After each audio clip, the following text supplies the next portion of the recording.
Cage Warriors 100 goes down this weekend in Cardiff. One of the main Irish talents on the show fighting this weekend, returning to the Cage Warriors cage. It is Joe McColgan. He faces Jai Herbert on Saturday night at Cage Warriors 100, a landmark event for the promotion. And Joe is back from his travels, back training, and good to throw down on Saturday night. Joe McColgan, great to speak to you. How are you, my friend?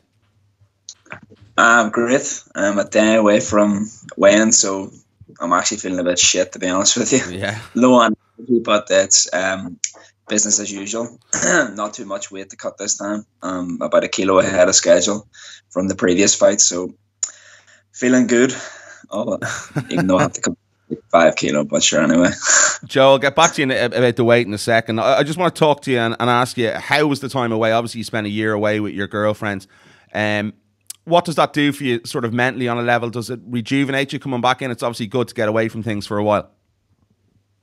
Yeah, well, I wasn't traveling to get away from anything. I was traveling just to enhance my life, you know, and do things that I normally wouldn't be able to do. And that's what we did. It was a great time. Absolutely loved it. Would love to go back. But we've got things to do here. One of these things is to go all the way to the Cage Warriors lightweight title. But in terms of how it's changed me, I'm still the same person. I'm a lot more motivated for training. Being away, I really missed MMA. I wasn't competing out there, but I was training loads. I was training jiu-jitsu with a team called Carlson Gracie, with black belts on the mats every day. So I was getting in training most days out there. So I didn't really lose anything as such. Did you miss it? Is the hunger even more now that you're back? Oh, completely. Oh, so much more.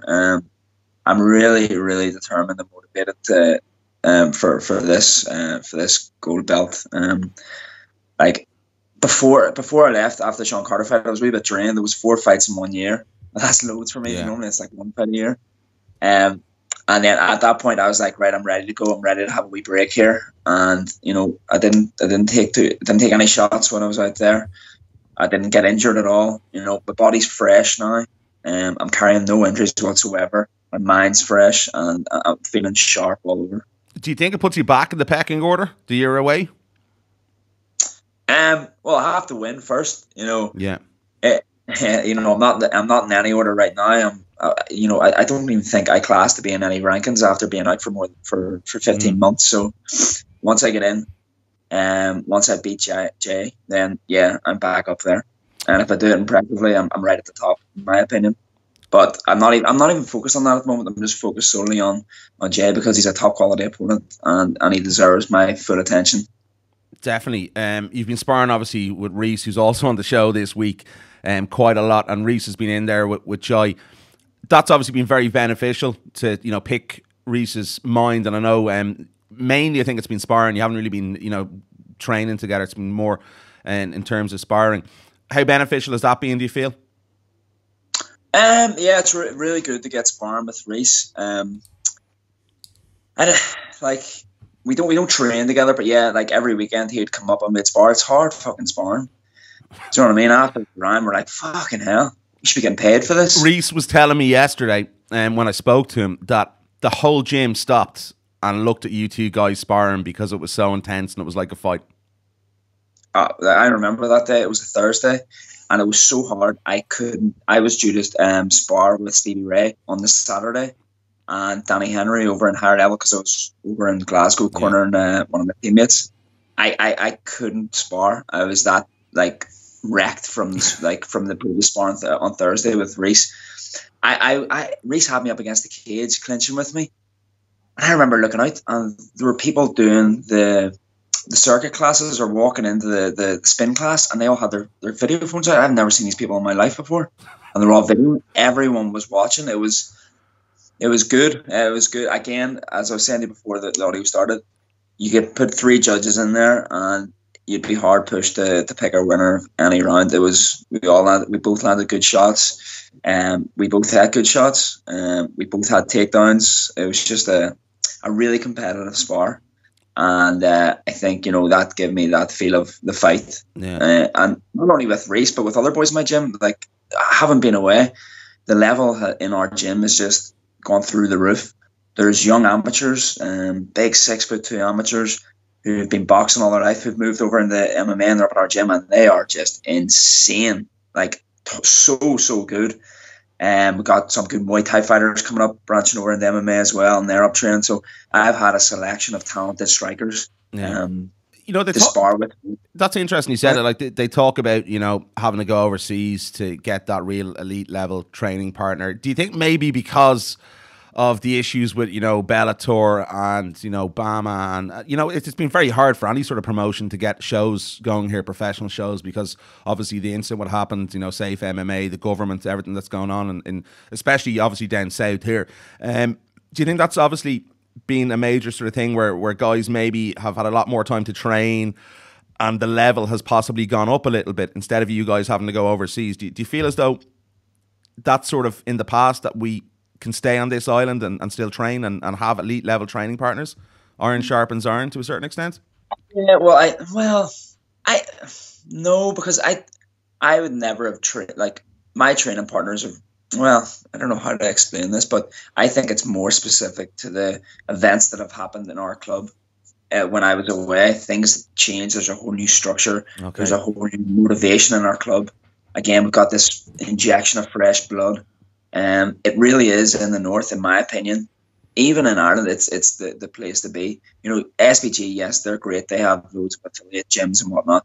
But McGregor made that gym. If you were to take McGregor away, I would say our gym would be probably one of the best in the country. And you'll see in a few years' time when that talent that I just talked about comes through into the pro ranks, we'll be taking over. And honestly, it's a lot of credit goes down to the coaching staff there, Patrick McAllister and Liam Shannon. They're really doing, like, every day. It's like a pro gym. It's so good, and the facilities as well allow us to do. I think it's been like it's been like that for a while. I think in terms of the fighters in Northern Ireland, there's been so much high talent up in Northern Ireland, but maybe there hasn't been enough recognition for the guys there because of what was happening with Conor McGregor and things down south.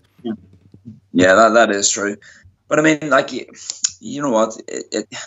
It's up to yourself to get the training. If you don't have the training in your club, then go elsewhere. Yeah. And that's not. People come to Reese came to our gym. Sometimes I'd go up to Ballymena. Normally I'd go down to Rhino for spars with Paul Redmond and the boys down there. But it's just because Jay is a striker. When I go down there, the boys wrestle into me a lot, and it's really good to prepare for a wrestler. So I thought, you know what, it's better to get that outside spar with Reese instead of traveling all the way down. Yeah, definitely. Spar with. Yeah. But if, say, I was fighting back or something, I'd be going down to Paul, or Paul would be coming up to us. So, you know what, Ireland is a small country. There's no reason why you can't train with people at the bottom. Yeah, 100%. There's been a stigma around that in this country, I think, for quite some time, because of the fact it's a small island and guys don't want to sort of tread on each other's toes. But I totally agree with you. I think it should be way more open to who trains with who on this island. But listen, let's move it on a little bit. Obviously, the weight, it's never really been an issue for you. But did you have to watch the weight when you're away? Because we know your nickname this Saturday is going to be Fat Joe. Is it?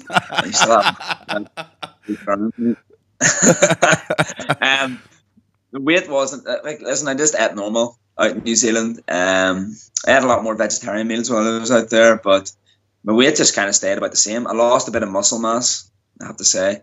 There's a good before and after photo, so I took a photo when I came back, and I took a photo last night to show the difference, and it's so funny. Actually, the photo is so bad that I don't want to release it. But you know what? I'm going to have to, because the boys that have helped me out, Adam Strong with my nutrition, and then Rubens, who've been supplying my food for the past 12 weeks. I think it's going to be good for them to advertise that, because it really is a massive change. Yeah. But my weight for this camp has been excellent. Normally, I'm cutting down, I'm sitting about 83, 84, 85 for the majority of the camp, and then in the last 3 weeks I'm cutting all the way down. And those last 3 weeks that's when you need to be performing so good in the gym. But if you're restricting your calories, you're not going to be performing. Yeah. So my weight for the past 8 weeks has been around 80 kilo. So I've just tapered it down gradually, and I only cut carbs on Sunday there, and now my weight's just dropped completely down to 75.8. As I said, way ahead of schedule, and this weight cut should be, fingers crossed, very manageable. It's really interesting, and you said this to me, and it's something, you know, I sat in a weight cut with Rhys McKee ahead of his last fight against Terry Brazier.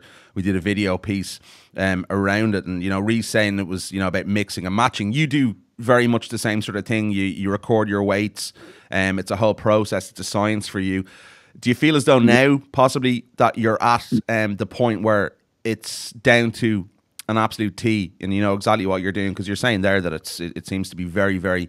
it seems to be very, very good coming into this fight.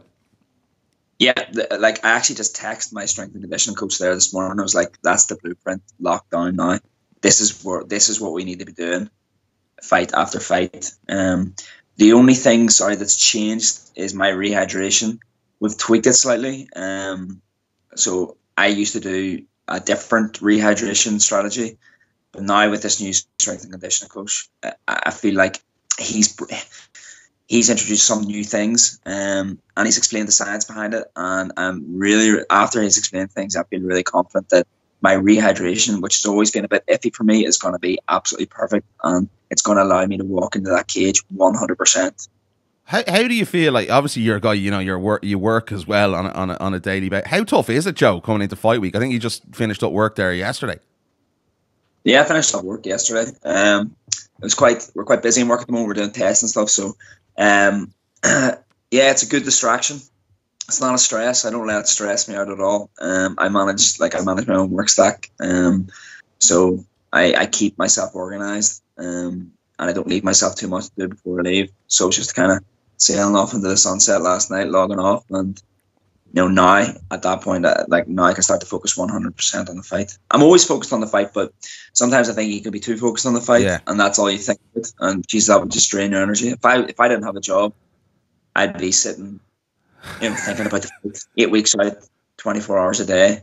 You know, I just don't think that's healthy. I go into work and, you know, I'm solely focused on work. Don't even think about the fight. And that even yesterday I didn't think about the fight once until I logged off at 5 o'clock. So work for me is a way to it's a good distraction, and it's a way to keep focused, to keep organised, and to give me good structure. It's a huge fight, obviously, against Jai Herbert on Saturday night, and we've seen Jai in there. You know, a guy who always brings it time after time, as well. Is this about making a statement for you in the division? Because it's obviously the most stacked division in Cage Warriors. It's absolutely fantastic, some of the talent there. Is it about going out and make a statement to kicking on to 2019? No, I'm not going to put too much pressure on myself here. It's about going out and performing at my best.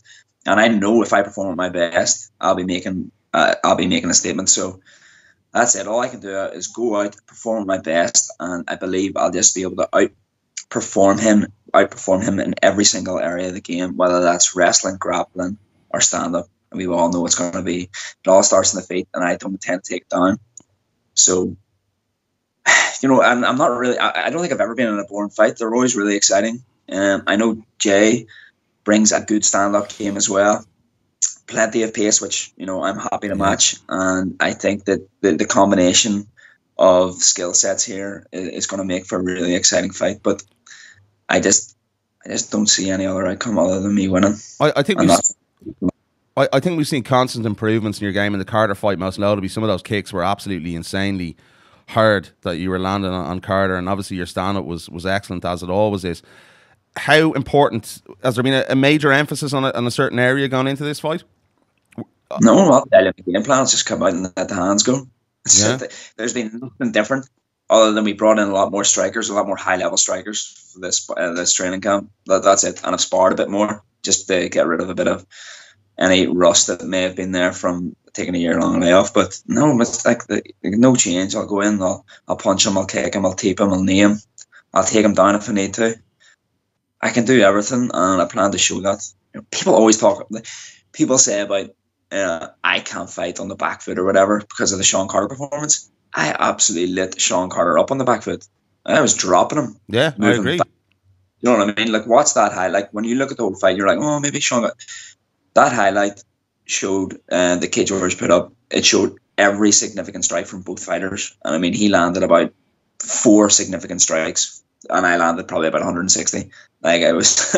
Obviously, that's a bit of an exaggeration, but I picked Sean Carter apart. Yeah. You you know, I know there looked like there was blood everywhere, but there wasn't a cut or a scratch or a mark on me at all. It was all from him. So was that your best performance to date? I think it was. Really? Yeah. I think my best performance to date, well, in terms of cutting him off and landing shots and being as cerebral as you said you were there. I'd say the Richard Williams fight would be, you know, that's the most clinical I've been. Obviously, hit the level of opponent there was a bit different. Even though Richard Williams was 4-0, all first round finishes, 1 KO, so he's still a top level opponent. But I mean, he didn't. I don't think he hit me once in 15 minutes. Yeah. And he's black belt and loved him. So I think that's maybe my first fight, Tom Hogan. I don't know if you ever watched that fight. I took 24 months off between amateur and pro. He was unbeaten as a welterweight, 10-0 amateur. Everyone was afraid to fight this man. He was juiced to the gills. He was literally beetroot red. I actually came out a bit more swole after fighting him from the excess steroids. And he moved as quick as a featherweight. And this boy was a big, big, strong welterweight. So I went in and I just grabbed the bull by the horns in that fight and I just put it on him and gave up. Choked him out in the third round, and he's never fought since. So I think that's probably my most impressive performance. It's yet to come, Joe. It's yet to come. Your most impressive performance. Exactly. You know, you're only as good as your last fight. So I'll talk to you after the Jai Herbert fight, and we'll see if I think that might have been my best performance. Hopefully, it will be. Were you disappointed? I know when you're away, there was only one there was one fight, you know, either a title fight or a Paddy Pimblett fight that you said you might entertain coming back for. Are you disappointed he's not on the card this weekend, so you won't get to brush shoulders? I am disappointed, but purely from a fan's point of view. Yeah. Like, I think everyone loves watching a Paddy Pimblett walkout. They love watching a fight with Paddy Pimblett. He's always very entertaining. But like, I just don't think that me and him will ever throw down. I think for that to happen, both fighters have to be game, and I don't think he's game. And I would probably understand why. I'm just a very bad matchup for him. I'm a guy that can strike going forward. I can strike going back. I can stay in the pocket and throw down. And I'm almost impossible to take down. So, you know, it would just be a very, very bad night for him. I think there might be a conflict of interest as well with our management team. I still don't know if he's managed by IFM. Someone needs to tell me that or confirm that for me. But yeah, it'd be great to have him down there. He may even be down in the crowd. Yeah. You know, who knows? But he's a nice fella as well. So, but it's a fight. It's a fight you'd obviously love to entertain in the future. The only reason I would love to, because it would generate a lot of hype. It would give me exposure, and it would allow me to get to the next step. That's it. Yeah. You know.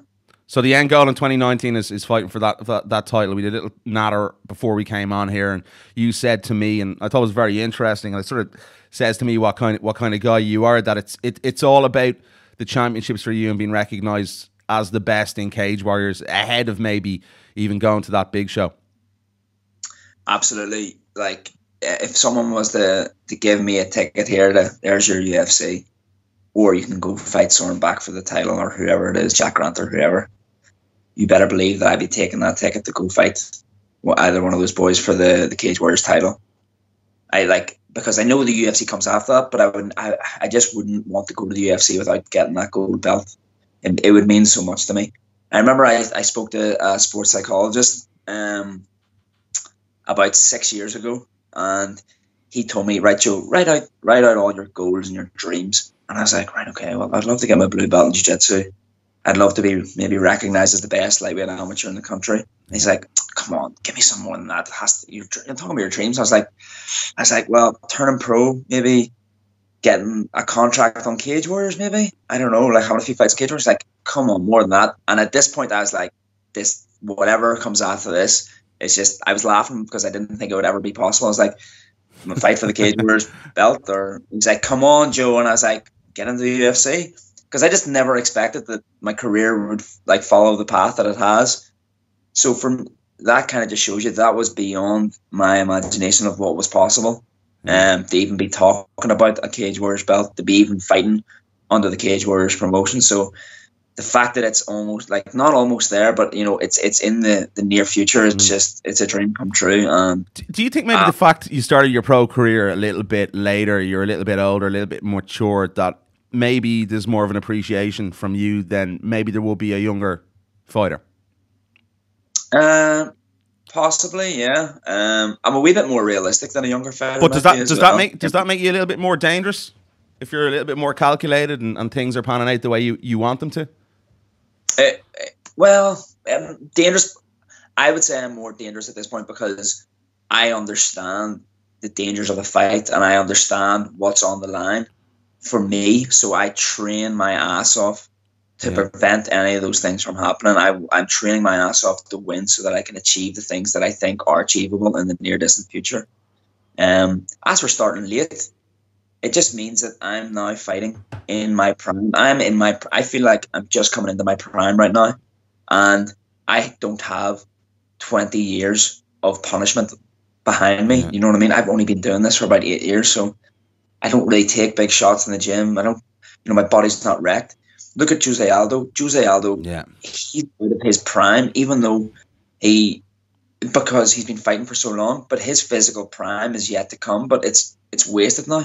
Yeah. Do you know what? Do you understand what I'm saying? Yeah. He's mentally beaten. He's had a lot of shots, and his body can't so his body should be coming into his prime in the next year or two, but his body's that wrecked that it's useless. Yeah. Whereas I think when you're starting off, see if you start off at about 20, I think that's the ideal time to be starting off. Yeah. Now, I know getting in young and all is great, but look at the likes of James Gallagher. He started off at 13. Yeah. What's he going to be like when he's 30? People will talk, oh, he'll be amazing by the time he's 30. I think he'll be wrecked by the time he's 30. Yeah. No, I agree with you. Yeah, no, there's burnout, everything like that as well when you're being put in the cage.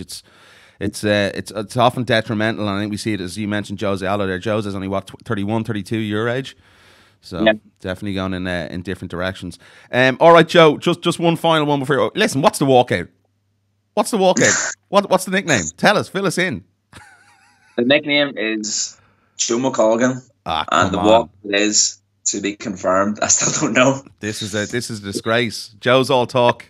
He said he was going to... He said... Joe.